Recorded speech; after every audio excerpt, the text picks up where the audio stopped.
This is Synchronicity. This is Synchronicity. This is Synchronicity. This is Synchronicity. This is Synchronicity. This is Synchronicity.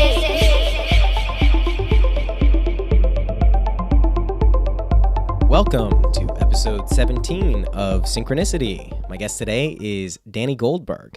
Danny has a podcast called Rock and Rolls on MindPod Network. You can check that out. I highly recommend it. Don't tell anyone, but it's actually my favorite podcast on MindPod Network. Danny, really, really interesting guy. Let me back it up. We're going to get to Danny. There's a whole conversation between us, and I'm going to tell you more about him. But I wanted to talk about a couple things that crossed my eyes in the past week on the internet, and they're substantial enough that I'm sharing them with you now. So there's two stories. One is, did you see that Hitler had a micro penis? I don't know how someone goes about figuring that out, but Facebook felt it important to tell me that Hitler had deformed genitals. So thanks, Facebook, really adding quite a bit to my life. That's not mainly the story I wanted to share with you. The main story is a headline I saw in the Huffington Post called "Cuba's had a lung cancer vaccine for years, and now it's coming to the U.S." So that shocked me for a lot of reasons. I assumed it was fake. I read the article thinking this isn't true, this is clickbait, but it actually appears that they do have a vaccine that is focused on building up cells that kind of form antibodies against lung cancer, and they've developing it, and they've had it for years. And so I immediately thought well, how did, we've had an embargo with them. We don't have any connection with Cuba over the past 40 years, but how did they do this? They're a small little country.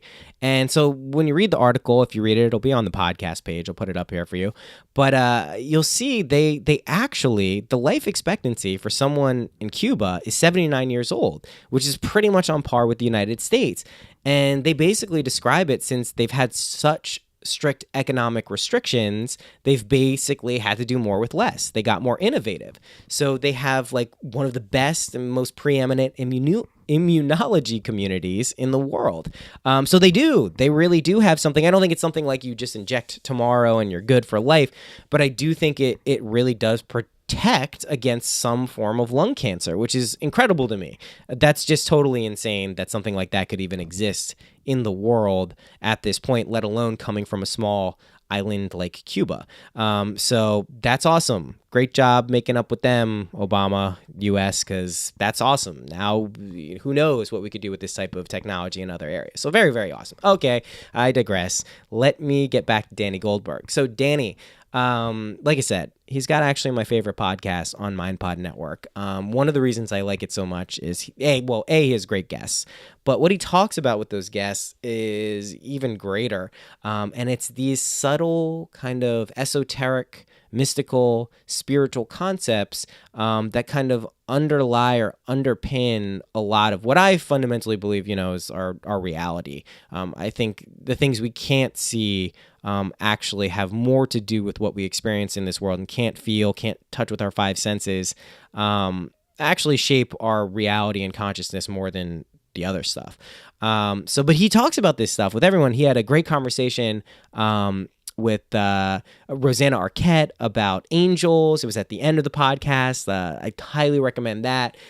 He's just spoken with a bunch of people about really interesting things. So definitely check out his podcast. Danny has also risen to some of the highest heights you can in his particular industry, which is the music business. He was head of Atlantic Records. He was Nirvana's manager. He was Led Zeppelin's publicist. I'm just bullet points. There's so many other things that he has done, and just cool. He recently contributed as a consultant to the show Vinyl on HBO. He's a cool dude. So I got a chance to actually sit down with him at his apartment in New York. FYI, I don't know if this matters to any of you, but we're going to be moving back to New York. We miss it. My wife and I, we really miss, we're probably not going to move right back to the city, but somewhere north of there, just because, man, if you either love it or hate it, right? We love the city and the people and the places we went to there and just saw. So it was really great being back there. I have another podcast actually I did with Sean Dunn, great filmmaker, coming out next week or the week after. I also got to sit down with him, but I hadn't done a lot of these in-person podcasts, and I gotta say, I might like them better. It's just there's something to be said for being in the physical space with someone discussing this type of stuff. That is really powerful. But yeah, Danny and I have a great conversation about a lot of different things. He talks about the power of prayer. He talks about the power of not being an asshole. He talks about faith. He talks about the music business versus music, the spiritual connection between music. But, and you'll hear this at the beginning, you'll hear me preface the conversation saying, oh yeah, well, one thing, don't worry, one thing, maybe the batteries might die, but I don't think they will. Well, guess what? They died. They definitely died. So at the end, it cuts off abruptly, and we're talking about politics. So I caught it pretty close off, so we didn't really discuss that much else after that. So Danny and I are going to get together again and do a part 2 of this. So if it feels a little abrupt and like it ended and you wanted more, it's a cliffhanger, but we will be doing a part 2, so stay tuned for that. But yeah, I'm not going to ramble on anymore. And also, someone pointed out to me, I'm always saying rate and review on iTunes. I got love for Stitcher people. I got love for Android people. Any place you want to review, comment, speak highly and or poorly of this podcast, I appreciate it. It makes me happy. It's an ego hit maybe, but it really does. I like that people are enjoying it and to see that, and it helps. So without further ado, Danny Goldberg.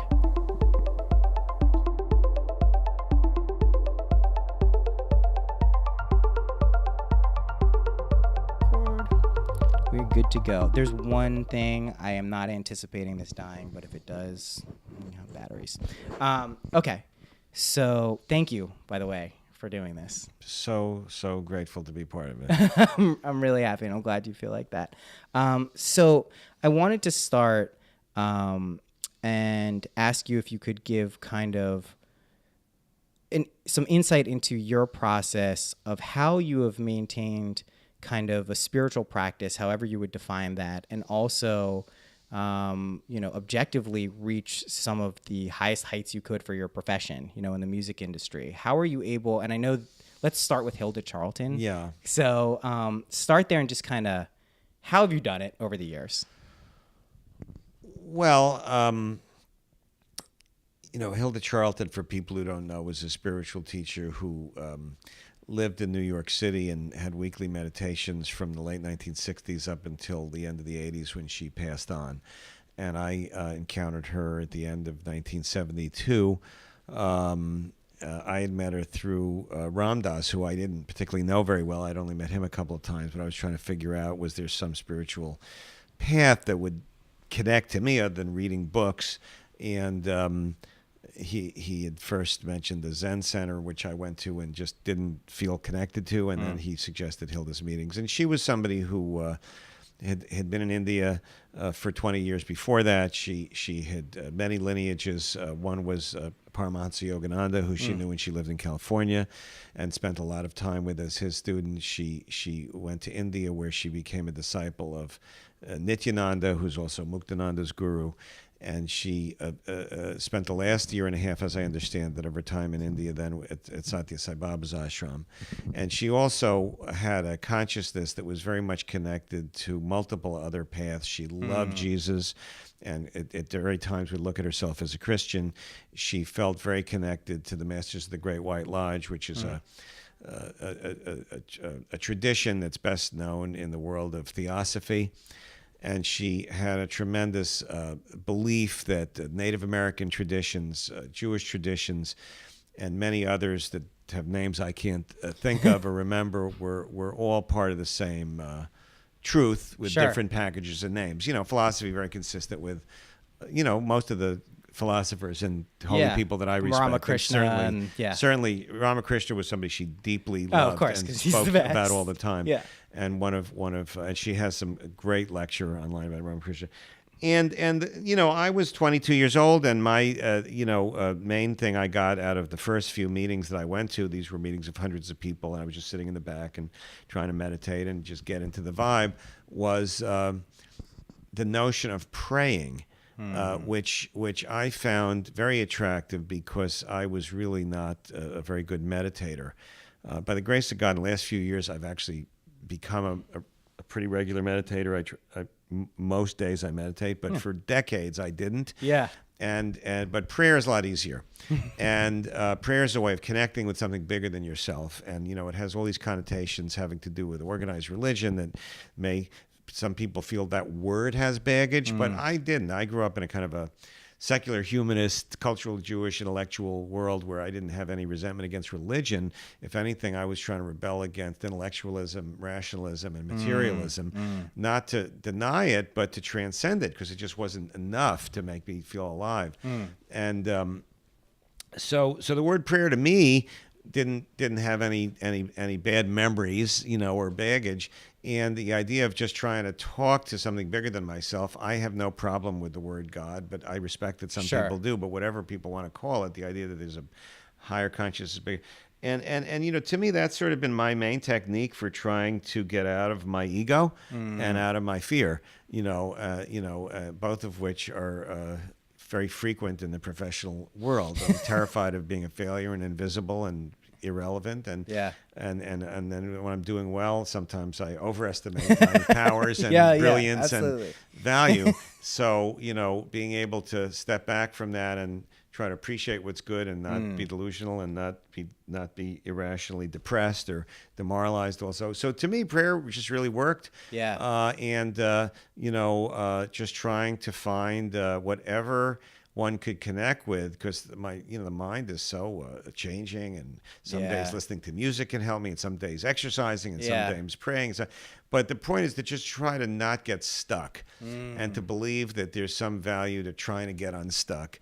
And if the word faith means anything, it's just to try. You know, it doesn't mean, you know, having to do things just on sure irrational belief that are taking huge risks for your family or for yourself or your life, but it means just giving it a shot to try to put your head in a place where you can get some other energy. And then, you know, as far as careers and everything goes, you know, I just think, I mean, Hilda had this expression that I think she attributed to the Muslims of, you know, trust in God, but tie up the camels. Meaning, believe in the unseen forces, be open to the unseen forces, tune into the unseen forces, tune into the great ancient masters. But at the same time, don't let any of that process eliminate your rational mind. Pay your bills on time, show up on time, be respectful to other people, follow the golden rule, follow the ethical norms, because she said any path that violates your ethics is the wrong path for you. Right, immediately. She said if you're ever in anything, no matter how holy someone seems, if anything that feels ethically wrong, that's not the right place to be.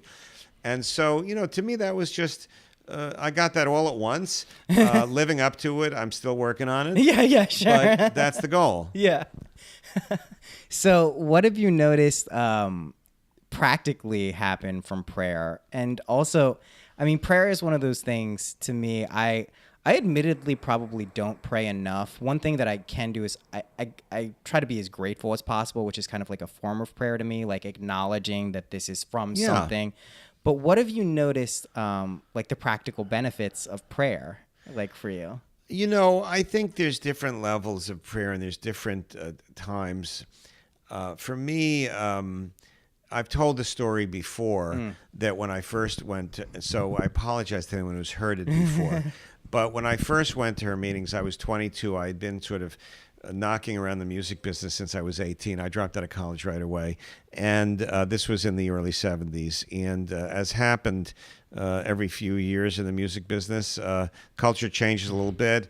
The economics changed a little bit. And having been able to make a living for about 4 years as kind of a writer and an editor of rock magazines, suddenly I didn't have a job. It was like musical chairs. There was just not a chair for me. Sure. And I went through many months of trying to get a job. First, I wanted to get a really cool job and get the exact right job. And then I wanted to get one that I didn't totally hate. And then I wanted to get anything so that I wouldn't have to ask my parents for money. Because I felt at that time it was just the worst humiliation to have to having told my parents I didn't need a college degree to have to go back to them for money. And I was down to a month's rent and pretty desperate. And I'd asked all my friends if they knew of anything. And I had looked at the want ads in the papers early on. I had gotten my first job through a want ad in the New York Times.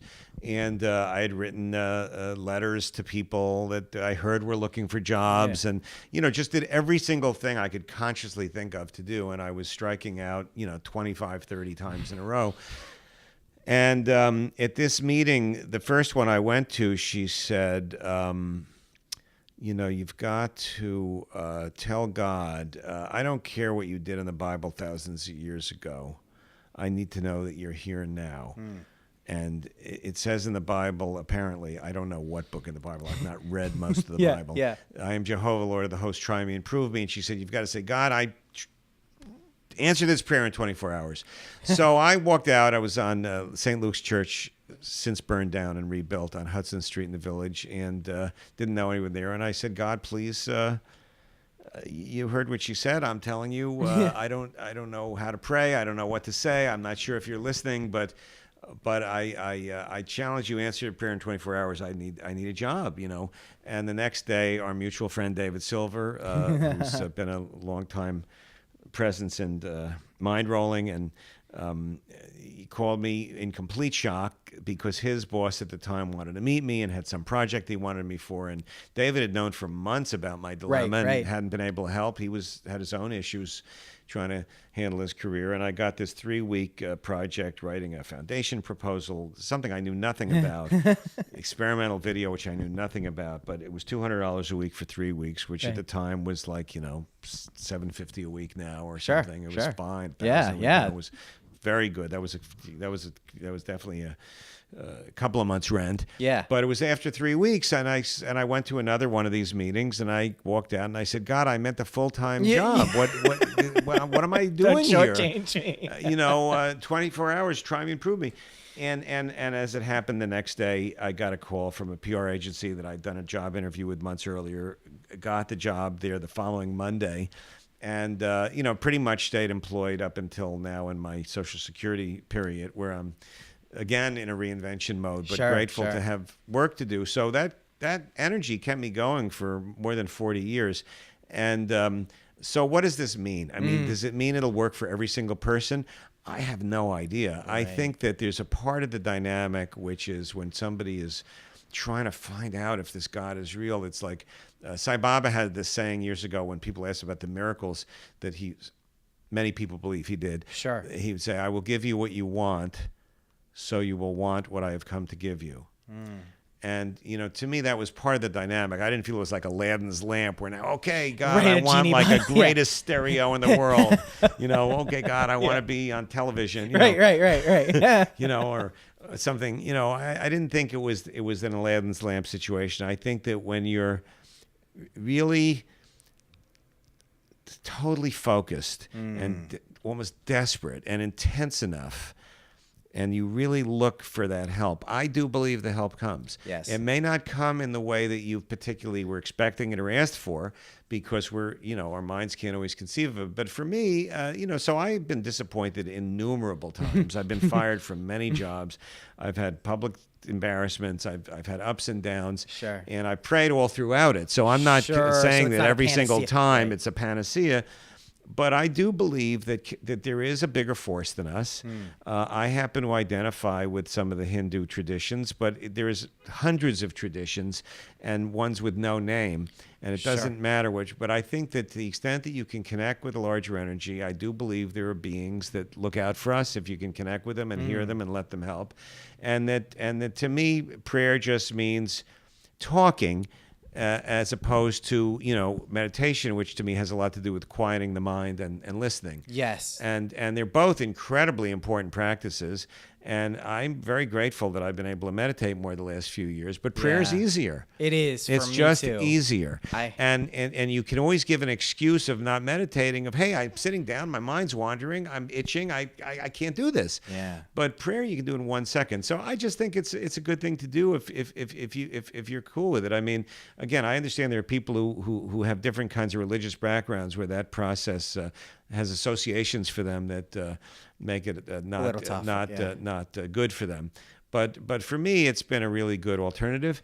And as far as how to then handle career stuff is, 90% of it is you're trying to be logical, trying to work hard, trying to get lucky, trying to do all the things that any careerist would do. Yeah. You do all of those things, but I think that you try to not be a complete asshole to other people, and if you do, try to apologize sooner rather than later, and try to stay positive and all of those kind of things. But to the extent that one can create a little bit of space and quietness and tune in and get some intuitive guidance, I think most successful people would say they've had a lot of their best ideas that they didn't know where they came from. Well, and the great artists that I work with are people that follow with tremendous fidelity their intuition. Right. And once one of my favorite artists that I've worked with for many years is Steve Earle, and when he has an idea for a song, it's like he's completely committed to that idea, laser focus, and he right? doesn't let anything dissuade him from his commitment to it and his confidence in it. And that's scary because people may just say, "Hey, I don't like it," but the intensity that comes with that. And those things, again, I think, look, people take guitar lessons, they learn about the business. You've got to do all the practical things.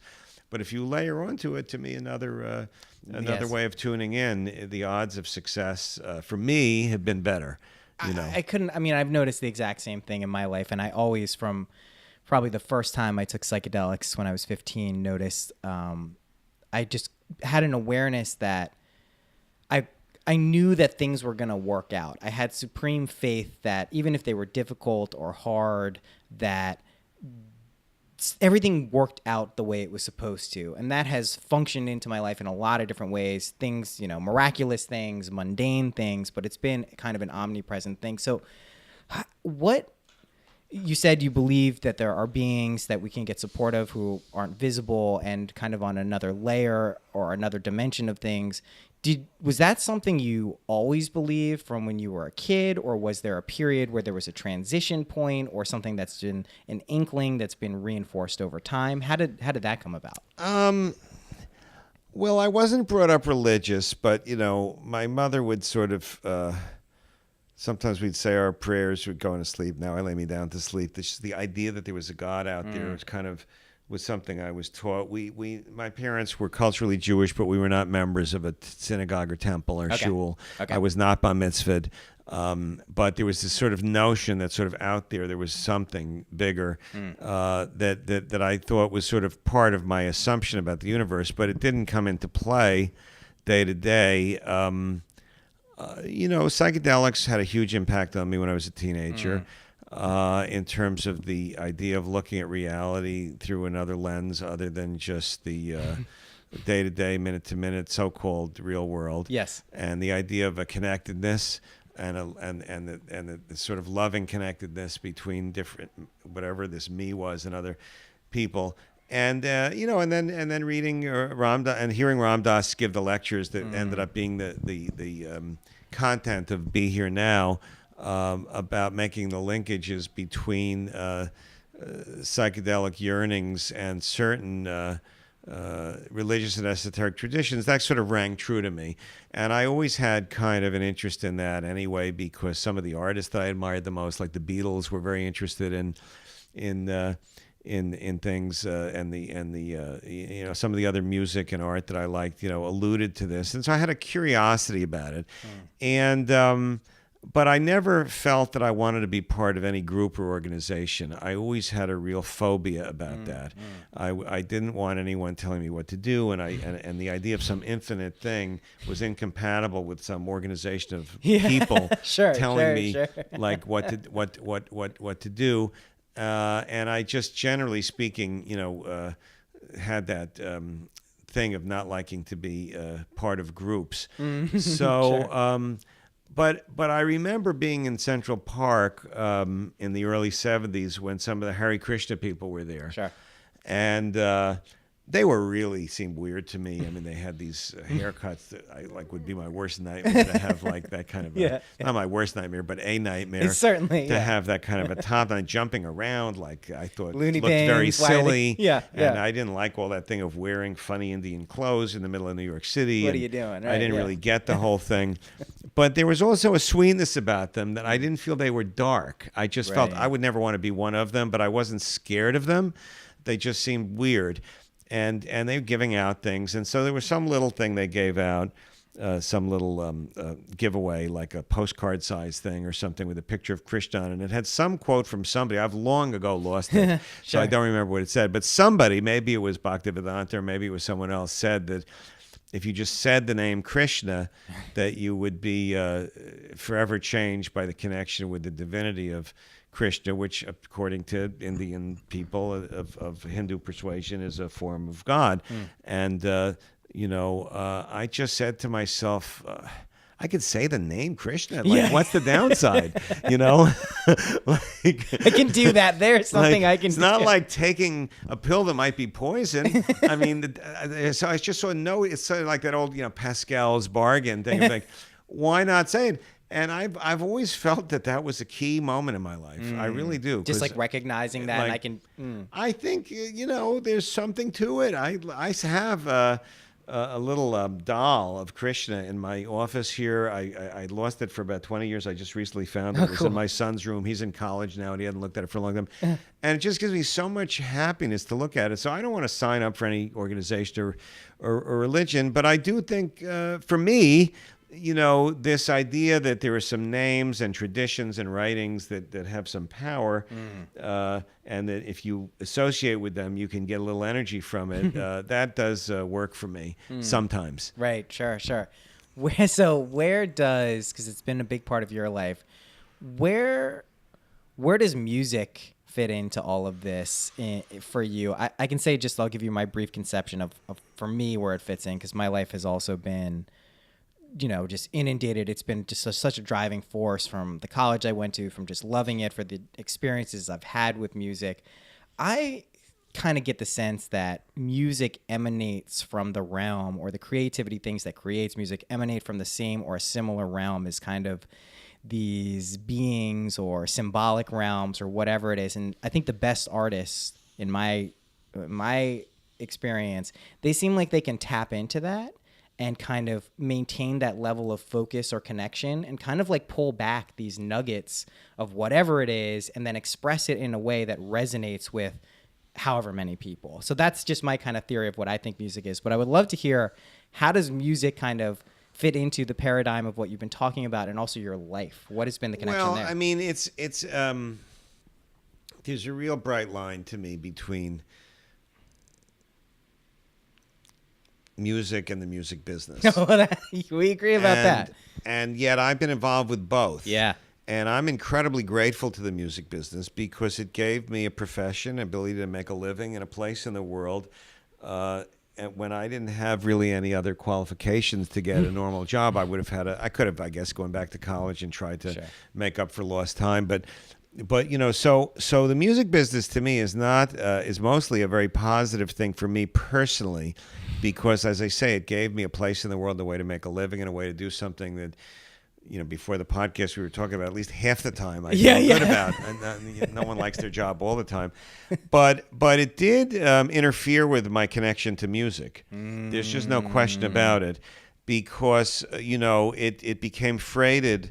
For me personally, this is the week of the Grammys. Right. So years ago, I ran big record companies. I've been thanked at some of the Grammys a couple of times by people who won. I get invited to all the parties, and now I'm at a point in my life where I'm still managing musical artists, and I'm in the music business, and I make some money from it, but I'm not on the A list, and I'm not out there for it. I'm not going to these parties. Right. I see a lot of people I used to work with. I read about them, and I'm thinking, gee, I wish I was at that particular thing with them. That thought and emotion comes into my mind, and it becomes something very different from the sort of unifying and intellectual, spiritual connectivity that you're describing in music, and much more like, politics. Yes. Of like, of sort of status, power, recognition, all the ego stuff.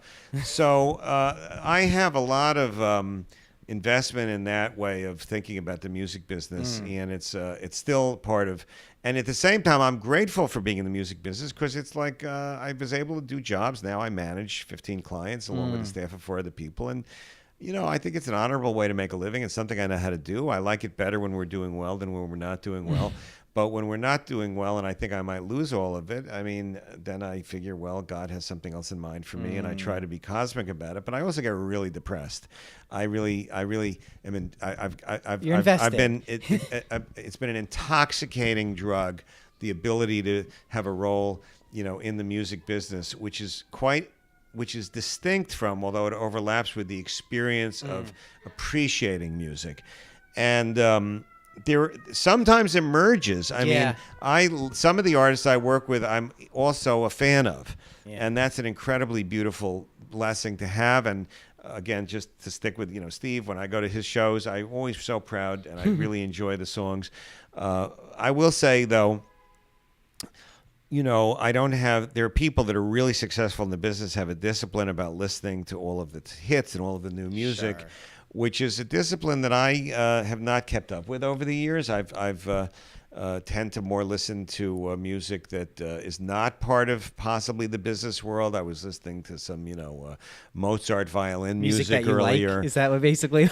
Music that I there's a lot of music that's part of the business world that I like, but music that has no connection with business, where I don't know the manager, where I didn't get fired by a company that puts out their records, where I'm not jealous of somebody else who's making money from them, where I'm not covetous of getting to know them, where I can just listen to the music qua music, which certainly, for example, anyone who's dead is in that category, Pablo Casals or Sonny Boy Williamson or whatever, or certain other music that can I've been able to reconnect with some of that thing. So, I have a complicated relationship with music because it's been both something that inspired me deeply when I was a teenager, continues to inspire me sometimes now, but also has been the sort of the nuts and bolts of how I've made my living, which is a great blessing, but it does become polluted by all the ego stuff of anyone else's career. I can relate in many different ways. I totally get that. Yeah, it's like with podcasting, exactly. Like you've got a pure connection to it, and it's also like a business and a thing. When you see it as a business, it's a little different. So I think that in general, art is at its best. I mean, there's all different levels of art, and lowest common denominator is a lot of what we call entertainment, and then there is entertainment that's also very high level. I mean, I'm so excited when something can be both very popular and really good. Right. And I was blessed. There was a time when I just thought the music, like the Beatles or Dylan, and today I know my son loves hip hop and connects with so much of it. And then there's art that's incredibly powerful that's not all that popular, but still plays an incredibly meaningful role for the smaller community that it connects. And it is a link between the nonverbal world and the verbal world, the non-cerebral world and the cerebral world. It's a link that provides a sense of community and a shared language of certain things that can't be expressed by normal language. And people who can tune into that, to me, are very valuable and should be protected and rewarded by society. And they're not the only valuable people. Doctors and mechanics and all sorts of other people do very important work too. But I'm a big patron of believer in art and artists, and I try to hang around it. I don't have any musical talent myself. I never did. I always You're sure about it? I am positive. Okay, yes, I am positive. I am absolutely positive of that. I know too many people. My daughter is in a the Prettiest. They put out their album this week as we speak. So I've been around enough people that are really talented. No, I definitely don't have that particular talent. I find a clarity about that helps me do my job, actually, although there are people who are musicians who also have done a wonderful job in the music business. And I don't know what to say about it, except I'm glad it exists. Pete Seeger always used to say in his latter years, if there's still a human race 100 years from now, music is going to be one of the reasons why. Yeah. I mean, And so I think that's true. I can't exactly explain what he meant, but I just believe it's true. I love Pete Seeger. Well, so let's talk about some of your favorite artists, and I'm gonna make an admission here that is not gonna make you happy. Is I never got into Bob Dylan. I haven't heard Bob Dylan songs. I'm like, I don't like that. The way I tend to get into music in my life, unless I somehow get drawn to it somehow individually, I rely on my friends and community to kind of tune me in to what's going on. And I think because of my age group, I don't think my parents weren't into Dylan, but they certainly weren't super into him. I didn't have a cultural reference. So I'd like you to do a couple of things. One, specifically related to Dylan, and maybe you could talk about some other artists who kind of embodied some of the characteristics that outside of the business of music kind of gravitate towards. And then also kind of explain to a person like me who doesn't totally I get the reasons people like Dylan, but I don't know where to start, and I don't know how to recapture and kind of latch onto the enthusiasm people have and understand it in the same way. So, well, I mean, first of all, one huge part of the relationship between people and music, in my observation experience, is what they liked when they were teenagers. Sure. That there is something about the teenage years. There's this documentary that I think Oliver Sacks or someone associated with the make of people with Alzheimer's and other types of dementia in homes where they've been completely not catatonic. Speaking for weeks or months, and then somebody puts headphones on and they play a Duke Ellington piece or something, and they and that they connected to from a time in their life. There's something about a certain time in the development of the human being, what we call adolescence, where music plays a unique role. And the music that I fell in love with when I was 14, 15, 16, 17, 18, I have a different relationship with than any other music. It so happens that when I was in 11th grade, walking down the hallway of my high school, a kid named Paul Mintz, who I never had much of a conversation with before or after, but I remember his name because he had one of these portable record players that were just becoming the thing at the time, and played me Ballad of a Thin Man by Bob Dylan. He says, because I was in the corridor and he had to play it for somebody, and it was so great. We weren't friends or barely acquaintances. Just like you got here. I was there, right? and he had to play it for somebody. And that's the song that has the famous chorus, something is happening and you don't know what it is, do you, Mr. Jones? So, I was 15 years old when that happened. If I'd been 35 or if I'd been 5, I don't think it would have had the same impact on me. And so I am of that generation when certain Bob Dylan albums came out. When I was in high school, Bring It All Back Home, Highway 61 Revisited, and Blonde on Blonde, that connected a connection between me as a fan and him as an artist that is, I see the way my son feels connected to Kanye West. And I tell this to my baby boomer friends, and they say, Kanye West, you're comparing him to Bob Dylan? Are you crazy? I said, listen, all I know is this. My son, as far as I can tell, is smarter than me. He certainly gets way better grades than I ever got. He's an extremely deep human being. And if he loves Kanye West, he must be great. There to must him. be a reason, yeah. Personally, I don't really listen much to Kanye West, although I respect it. I don't listen much to opera. I know people who can be moved to tears by opera. I respect it, but it didn't happen to hit me. I went the other night to hear an evening. A friend of mine introduced me to an incredibly revered Indian violinist named M. Subramaniam. Since the late 60s, he's played with Yehudi Menuhin. He's done music for some of the great Indian movies. He's played with great jazz artists like Herbie Hancock. I mean, he's a genius. Yeah.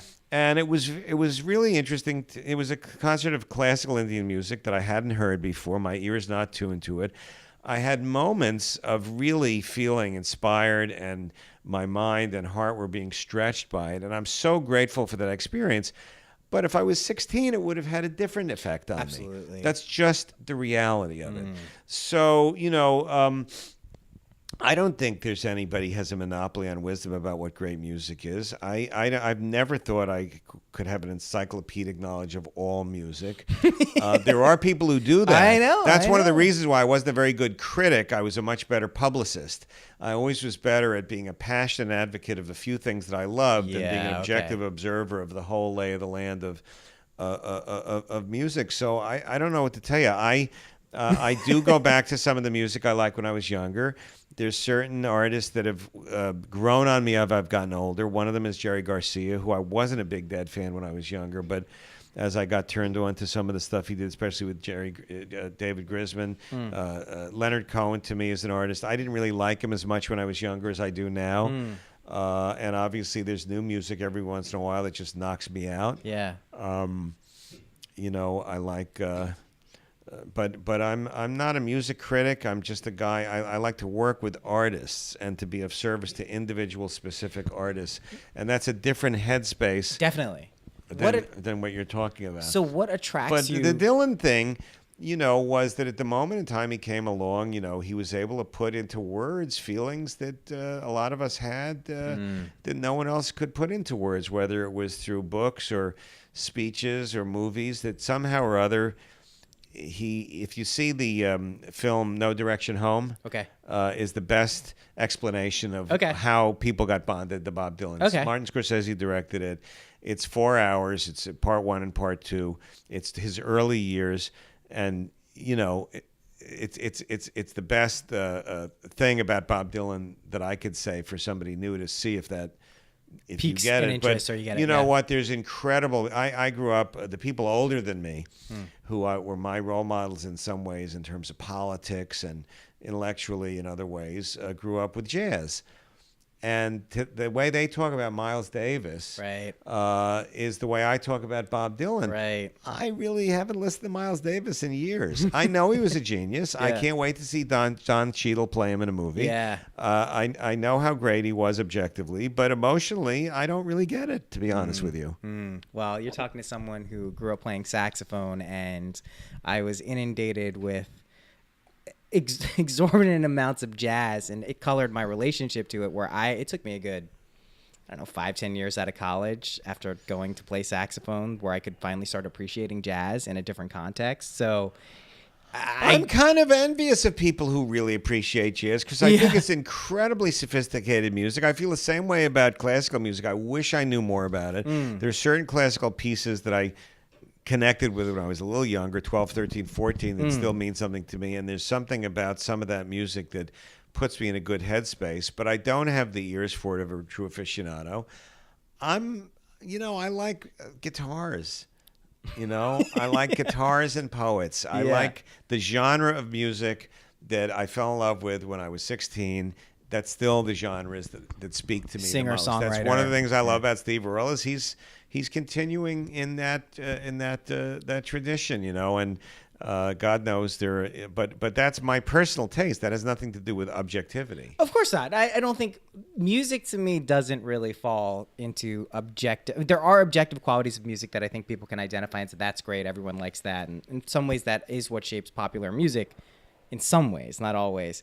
But I do think it's a highly subjective and personal experience how people relate. And I think even trying to hone in on what specifically those qualities you like isn't always the most fruitful endeavor. Sometimes it's just a piece of music hits you and that's it. And you get it and you don't know why. And that's what it is. Well, another reason why I wasn't a very good critic, because I agree with you completely. I just check this out. This is it, As opposed to 4 pages trying to dissect chord changes and lyrics.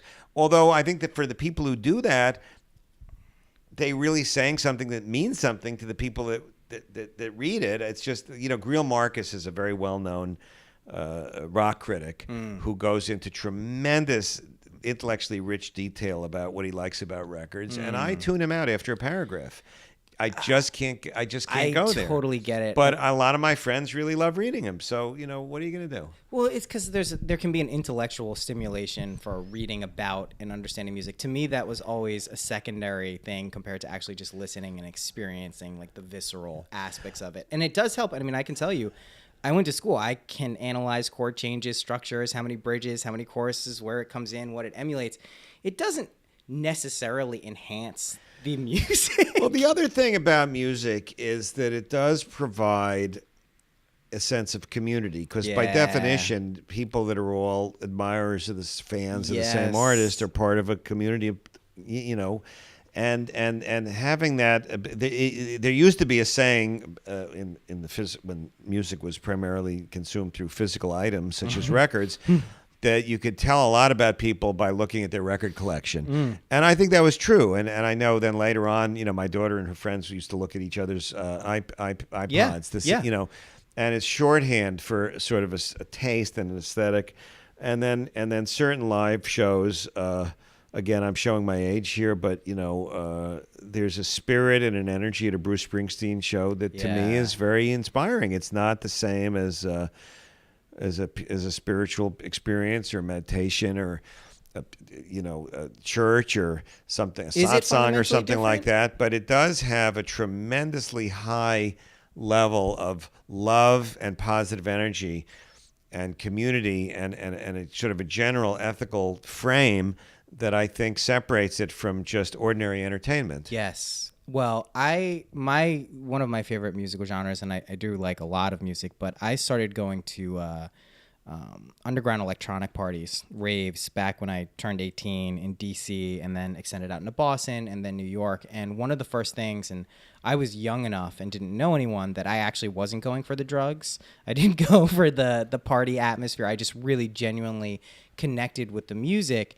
And I've noticed over the years as it's gained in popularity in various permutations, and I really, the EDM movement has plenty of things I don't like. Oh my God, it's so incredibly successful. I wish I had an ear for it just as a business person. Well, I'm so jealous of all the money people are making from it. But the truth is, and I can tell you as a real fan of this stuff that's been at least since the mid-'90s, this stuff that really is making a lot of money is kind of the LCD stuff. It's the lowest common denominator stuff. There's not stuff that's making crap loads of money that I would put at the forefront of like people who are really innovating in the scene. And that to me carries a lot of weirdness with it. But what I do love about electronic music, and it's something that I think taps into a pretty primordial part of people, is that sense of community. Yes, it can be enhanced with drugs, and that's a huge part of the scene in a lot of ways, but getting people together, dancing around to, 4 on the floor beats really evokes this very interesting dynamic that does feel church-like to me. And I've heard people talk about Springsteen the same way. I've heard people talk about the Grateful Dead the same way. Yeah, and listen, on another level, I mean, I thought this movie Straight Outta Compton is a very good movie about an era of kind of the beginning of what later became called gangster rap. I had friends that did incredibly well by business associations with it. Again, the part of me wishes I'd had the intelligence and discipline to get into that business, but I was not a fan of it because I was just too old and more of a rock and roll guy. Sure. But there's just no question in seeing that movie and remembering the effect it had on a generation of people that it made people feel less alone. That music was able to express certain complaints about the system, about racism, about people not feeling empowered, becoming empowered through the music. That was very inspiring to people, for millions of people, in a way that certain rock and roll music was for me. It's just obviously that dynamic. So I'm kind of militantly of the belief that God doesn't turn off the faucet just because we get older. And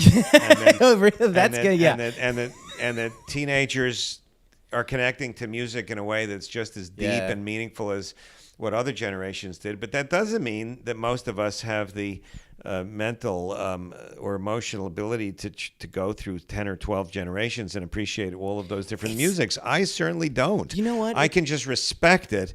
But in terms of what I actually get, it's pretty narrowly limited to my lane. You know what? I think there's a relationship between the skill, because this is how I really got into music. The internet was just starting to take off in the mid-'90s. I was lucky to be part of a family where we had a computer, we had access to the internet, and I had access before Napster, before all of this stuff, to something called FTPs, file transfer protocols, which are just folders. And what I would do every night, and RIA, please don't come after me, I would illegally download as many possible albums as I could find. And I would just go through them and listen every possible genre. And it wasn't like the normal process of consuming music before that, which was you go and get an album or you listen on the radio, you figure out what your tastes are, you try this. But I was just indiscriminately pulling from 25, 30 different genres. So I developed a skill where I could start appreciating just stuff from totally left field, classical music to modern dance music to, African tribal drumming to Destiny's Child's new album. And it's the reason I bring this up is I think that skill of being able to listen to different types of music is also applicable in life. And I look at it in situations like now in the political situation where there's a pretty stark dichotomy between liberals and conservatives and wherever you fall on that spectrum. But being able to... I'm a liberal. Yeah, I know. That's where I fall in the spectrum. No, I know that. And to the left of the liberal. I know that place. personally. Yes. But my point is that it's almost like a way of like tuning your ear to be able to hear the particular beauty or whatever is being communicated in a type of music, using that skill or whatever it is when paying attention to the world and trying to cut through kind of the stark opinions and reactive judgments people have. To me, that's been a very kind of there's a real parallel for that in me. And I definitely want to use this as a segue to shift into kind of a political discussion here, because let's talk about Antonin Scalia, right? This is a massive power shift potentially is going to create a incredibly interesting situation in our country, but also just seeing how people are reacting to a human being dying who granted had a very strong and influential position in the Supreme Court, but just how people who would consider themselves very liberal and very progressive are basically dancing on this guy's grave already. And I've seen it on Twitter, I've seen it on the pundits, and I wonder at a certain point, what happens? Why do people get so you know what I mean? Like, we know that he is anti-women's rights and anti-gay marriage and so many values that just seem to us as liberals or people who fall on that side like insane. But then again, we hold the qualities of our shared humanity in the same hand, and someone died, and maybe we didn't agree with anything said. Maybe he was a shithead. I don't know. I didn't know him personally. But what happens when we begin to tune out that particular, frequency, and how we lose the ability to kind of see what's going on? Because that's what the political climate feels like to me right now.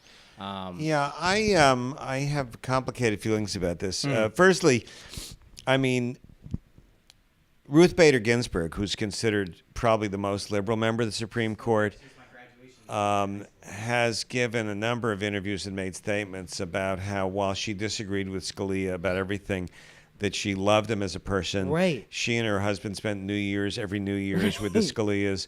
So I think that at that level, and that's kind of the most important voice, there's been a respect of shared humanity despite ideological differences that's really elevating. I think that there's just no question that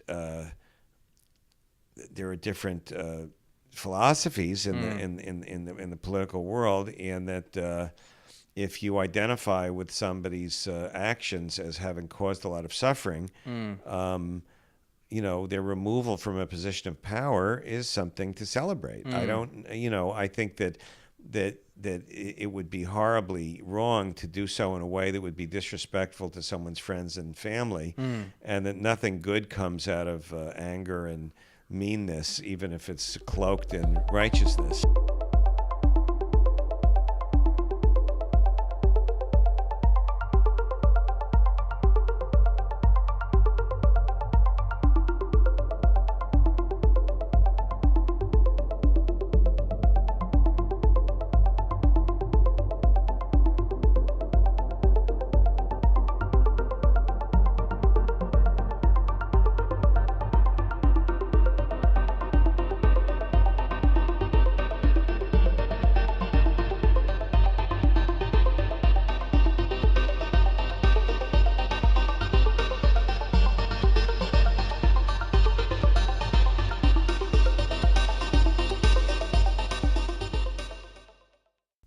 So thank you for listening to the end again, past the music. These are the real loyal people and or the people who just didn't have time to turn it off before the end.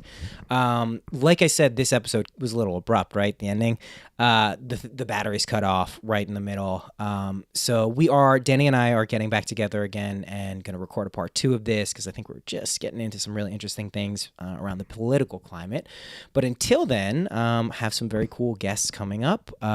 Sean Dunn, filmmaker, Mirabai Starr, author, mystical scholar, some other cool stuff I'm not going to tell you right now. Again, thank you as always for listening. If you want to support the podcast, subscribe, rate and review, anywhere you rate and review these types of things. And yeah, I'll see you next week. Thanks for listening.